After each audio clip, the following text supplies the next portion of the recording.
Jumpa lagi di Hands On. Gue Hafiz. Gue Faras. Selamat datang di Hands On. Terus aja terus. Gimana? Lagi rame nih. Apa tuh yang lagi Udah rame? ke Gias belum? Gua belum ke Gias. Cakep banget. Apa tuh? Bodinya mobil.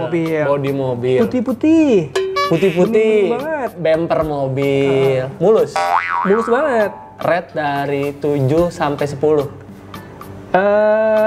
Muka 8,5. Muka 8,5 maksudnya ya, pemirsa. Tampilan dari mobil. Tampilan eksterior. Rata-rata bagus semua, betul kan? Cuma ada satu yang bikin gua tertarik ke Gias tahun ini tuh banyak banget merek baru yang datang ke Indonesia. Waduh, banyak banget itu. Pemain lama masih ada nggak? Pemain lama masih ada. Nah, menariknya juga pemain lama tuh nggak mau kalah sama si merek-merek baru ini dengan bawa inovasi-inovasinya. Betul Salah banget. satu merek yang meskipun dia sudah berumur sangat lama beroperasi di Indonesia, tapi dia nggak mau kalah soal kemajuan teknologi dan inovasinya itu Suzuki. Iya. Waduh, gue kalau denger Suzuki nih ya, namanya Suzuki itu adalah brand yang dimana adalah bandel banget soal mesin pertama, ya kan. Abis itu segala macam servis. Soalnya dia kan brand cukup lama ya yang ada di pasar Indonesia. Nah, kali ini Mas Hafiz yang lu lihat kemarin. Lu kayak di endorse ya? Apa? Anjing kira ada endorse Suzuki. Nggak di endorse dong aja. Di endorse sama marketeers gua. Jadi apa yang lu lihat di Gias Suzuki ini kali ini ada inovasi apa Mas Hafiz? Nah itu dia, di tengah hiruk pikuk soal kehadiran mobil listrik. Aduh, bener. Sebenarnya agak masih malu-malu Suzuki ini. Si Suzuki ini malu-malu, dia baru menghadirkan produknya itu mobil hybrid. Belum ada full battery, electric vehicle belum ada. Hybridnya pun masih setaraf mild hybrid. Jadi mesin hybrid ini hanya bekerja untuk membantu mesin, utamanya untuk menggerakkan roda, makanya disebut mild hybrid. Cuma ada beberapa alasan sih memang yang diutarakan oleh Suzuki adalah salah satunya mengenai efisiensi harga. Karena kalau lu lihat ya, kalau mobil-mobil hybrid yang mahal-mahal rata-rata. Mahal-mahal banget. Iya. Apalagi brand-brand yang sebelah tuh rata-rata kalau gue lihat udah setengah miliar. Iya. Iya kan? 800 juta, benar. 1 miliar. Nggak masuk tuh di kantong. Nggak dimasuk, apalagi di kantong gua nggak masuk. Ya Allah, kasihan. Ini beli susu anak. Iya, mendingan beli susu anak. Kemarin gue baru diajak test drive nih. Sorry gue nggak ngajak-ngajak lu ya. Nah, karena tinggi badan lu terlalu lebih. Oh, terlalu ketinggian. Jadi nggak masuk sama mobilnya. Enggak, bukan. Oh, kirain. Gue diajak test drive sama Suzuki yang di Gias pun ini menjadi salah satu bintangnya mereka. Itu ada kemarin test drive itu New XL7 Hybrid. Nah, New XL7 Hybrid ini menjadi mobil ketiganya si Suzuki yang membawa mesin hybrid yang mereka kasih nama itu Serena. Bukan Serena. Apa namanya itu Smart. Ya. Mau baru pindah dari ke condet gua. Gak ngaruh. Condet aja, ya. Condet aja Arabian. Kelibet ngomong bahasa Inggris kelibet. Kebanyakan makan kebuli. Smart Hybrid Vehicle by Suzuki, SHVS. Di mobil ketiga setelah kakaknya duluan R3 Hybrid, lalu Grand Vitara Hybrid, baru nih ketiga nih. XL7 Hybrid ini menjadi mobil ketiga dengan mesin SHVS-nya Suzuki dan mobil pertama yang mendapatkan pembaruan baterai. Yang sebelumnya 8 ampere di R3 sama di Grand Vitara. Sekarang si Suzuki bawa baterai yang lebih besar di XL7 dengan ukuran baterai itu 10 ampere 12 volt. Berarti makin kuat tenaganya untuk bantu pemutaran roda. Ya, karena dia mild hybrid. Betul, dia mild hybrid. Kalau untuk tipenya nih di Suzuki XL7 ada tipe apa aja Mas Hafiz? Suzuki. Pakai Z. Suzuki. Orang Bojong pintar ngomong Suzuki. Bisa ya? Bisa. Suzuki ya. Suzuki. Nah, XL7 ini hadir 3 tipe. Ya. Pertama itu mesin tipe Zeta. Tipe Zeta ini dia bawa mesin konvensional, jadi nggak ada SHVS-nya. Itu dibanderol start dari 256 jutaan dengan pilihan transmisi manual dan otomatis. Lalu di tengahnya itu udah mulai masuk ke hybrid nih. XL7 Beta. XL7 Beta itu harganya itu sekitaran 283 sampai 294 juta dan yang tertinggi itu ada tipe Alpha hybrid juga, dia dual tone, punya warna baru. Itu harganya sampai tertinggi itu 304 juta. Nah, gue dengar tadi lu ngomongin kan warna baru ya Mas Hafiz. Nah, warna baru apa nih yang dikeluarin oleh Suzuki nih? Apa emang dia itu ada warna baru mengikuti tren yang lagi in sekarang?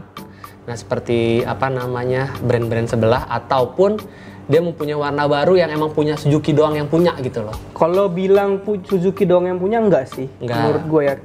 Dia kan kayaknya tren warna itu lagi senang ke bumi-bumian ya. Iya, army nggak sih? Bumi.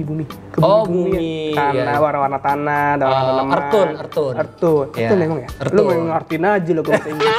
Emang artinya begitu kan, warna bumi, ya Earthone. Nah, dia bawa karena kan XL7 ini diposisikan sebagai mobil yang mungkin lebih adventurous ya, lebih berpetualang ketimbang kakaknya R3. Dia makanya bawa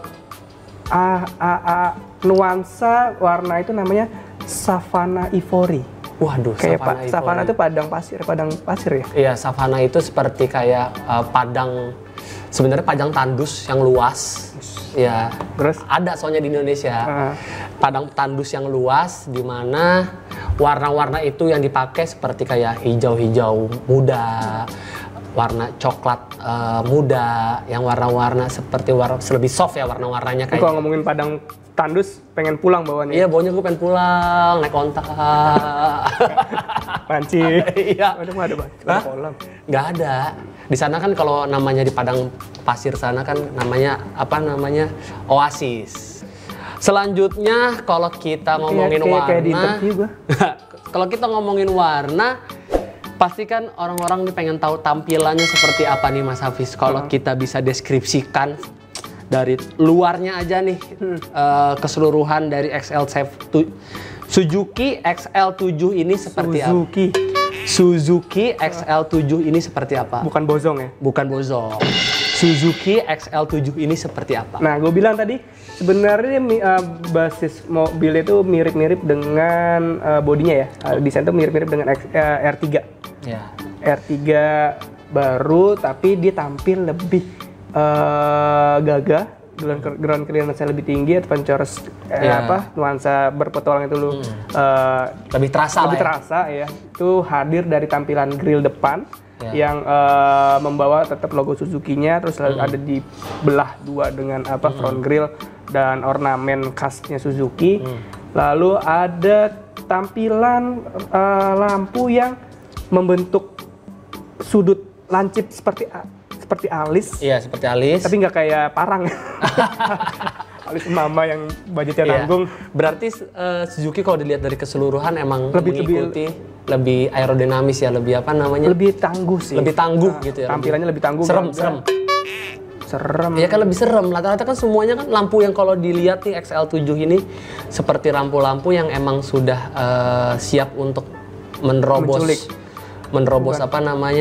hutan-hutan ya kan, karena kan dia tipikalnya kan emang mobil-mobil khusus untuk nggak khusus juga sih, bisa di jalan aspal dan juga main di tanah. Pasir. Bukan di pasir dong, di pasir juga pasti tentunya bisa. Pasti kan bannya dual purpose nggak Mas? Apa? Kalau untuk tipikal bannya? Enggak sih, dia tapi masih lebih diperuntukkan itu masih menyasar keluarga muda yang urban kali ya, tapi memang kalau mereka yang suka berpetualang, masuk ke medan-medan yang sulit, mobil ini masih bisa cukup tangguh untuk dibawa. Karena gue juga pas ke Jogja itu, gue sampai naik ke perbukitan, naik turun ke wilayah kidul selatan sana, naik tanjak, itu masih enak lah ya.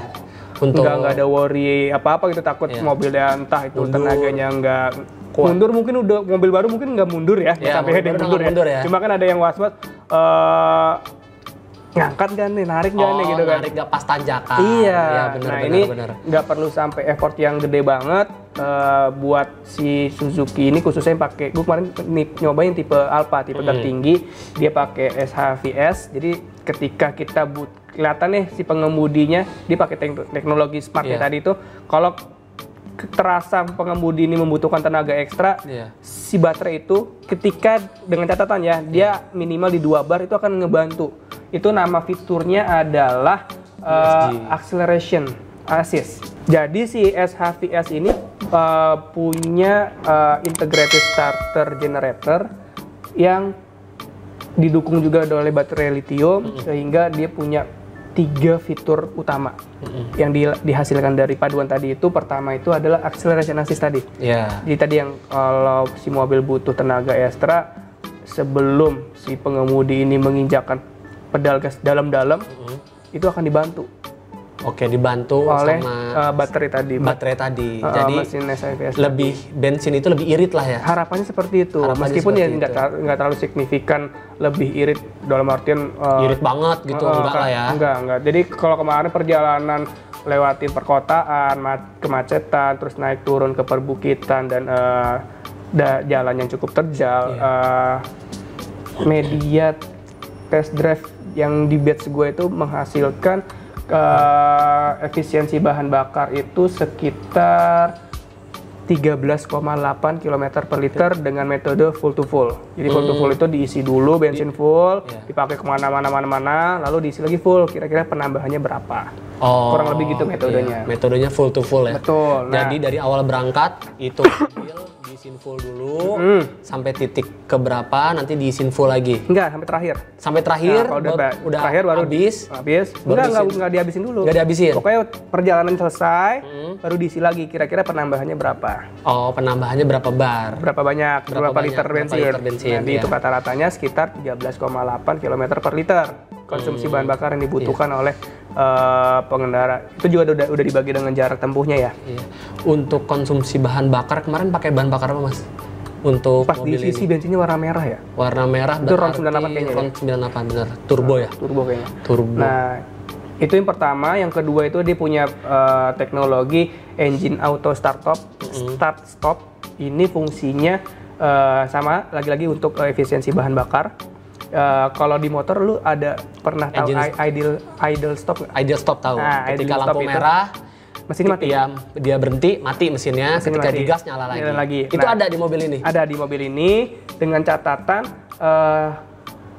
audio, AC tetap menyala. Itu dioperasikan bersama dengan aki dan baterai tadi fungsinya. Digabungin powernya.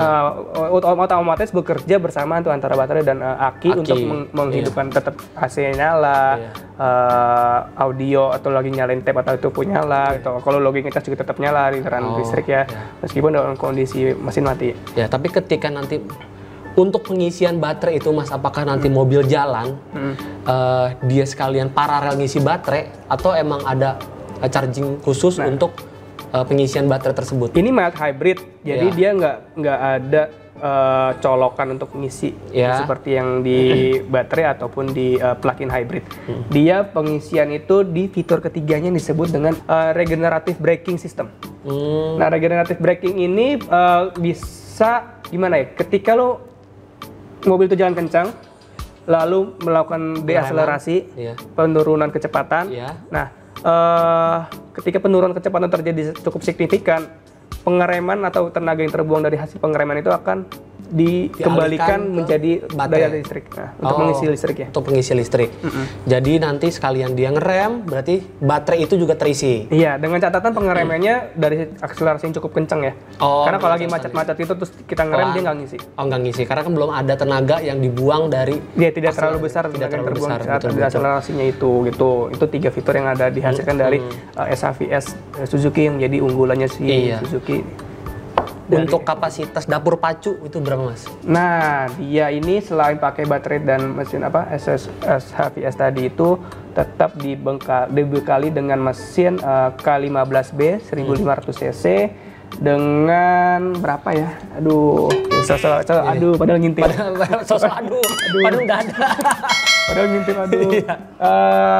1500 cc, tenaganya itu 104,7 PS dengan pada 6.000 RPM. Ya, 6.000 RPM. Lu tahu lu kenapa nanya? Sama torsinya itu 138 Nm pada putaran sekitar 4.400 RPM. Lumayan ya cukup oke lah. Cukup oke lah menjawab apa misalkan lu bawa keluarga lu kan ini 7 seater ya? Ya, 7 seater. Gua sama lu kan sama-sama nih Arab, Betawi. Banyak pasti keluarganya. Kan, keluarga Betawi Padang tuh banyak. Dan nanti lumayan lah misalkan untuk menerjang perbukitan dengan dapur pacu yang tadi lo sebutin cukup banget kan? Cukup banget. Nah. Mesin kalau gue bisa definisikan mesinnya nggak terlalu ngoyo ya, maksudnya even gue pakai mode drive aja tanpa pindah ke gigi low itu nggak yang terlalu lambat ya, maksudnya perlu ditekan baru dia jalan nggak, ini cukup smooth menurut gue. Nah tadi kita bahas nih kan versi luar, interior dalamnya gimana Mas Hafiz? Nah interior sebenarnya nggak terlalu banyak perubahan, cuma ada beberapa tambahan teknologi khususnya di bagian MID, Multi Information Display-nya. Dia menampilkan juga bagaimana sih proses kerja di mesin SHVS itu. Ketika ngerem dia ngisi baterai, terus ketika lagi nginjekin gas, baterainya ngasih tambah tenaga ke mesin, ke motor. Itu full LED. Full LED. Ada entertainment, ada head unitnya juga. Bisa nyambung ke handphone. Interior dalamnya udah oke banget ya. Nah, gue mau tahu dong, ada nggak sih yang unik dari interior dalam ini, dari Suzuki XL7 ini yang lu tangkep dari review kemarin? Kalau secara umum gue suka kabinnya lega ya. Iya. Cukup nyaman. Terus setelan bangkunya juga gue rasa cukup adaptif untuk postur tubuh orang Asia. Terus yang lucu itu spion tengah. Spion tengah itu udah dilengkapi sama kamera depan belakang. Jadi di balik spion itu ada kamera depan, terus dia nyambung juga kamera belakang. Itu gambarnya sih menurut gue lebih bagus ya dibandingkan mungkin kaca. Dibandingkan generasi sebelumnya. Lebih jernih cara kamera. Terus dia bisa split, Pak. Split, satu ke kiri ke kanan, satu ke belakang. Bisa ngerekam barengan. Oh itu bukan cuma spion tengah, tapi itu bisa dashcam juga, bisa apa namanya? Bisa berfungsi jadi dashcam juga. Betul. Keren banget. Ini salah satu mobil yang bisa kita bilang worth it ya untuk dimiliki oleh yang sudah berkeluarga ataupun yang belum berkeluarga ya. Karena dari harga juga cukup terjangkau bagi mereka yang sudah memiliki pekerjaan yang mapan. Kalau untuk kita belum. Bismillah dapat. Oke, Suzuki kalau mau ngirimin mobil boleh. Boleh. Jadi emang dia menarget apa ya? Jadi di bulan pertamanya itu bahkan kontribusi atau sumbangan si XL7 ini cukup baik buat penjualan Suzuki secara overall, bahkan bisa dominan. Terus sampai akhir tahun itu dia mentargetkan 12.000 unit terjual sampai dengan akhir tahun. Dan diklaim varian XL7 ini menjadi varian mobil hybrid dibandingkan mobil hybrid lainnya yang serapan untuk varian hybridnya masih yang tertinggi katanya.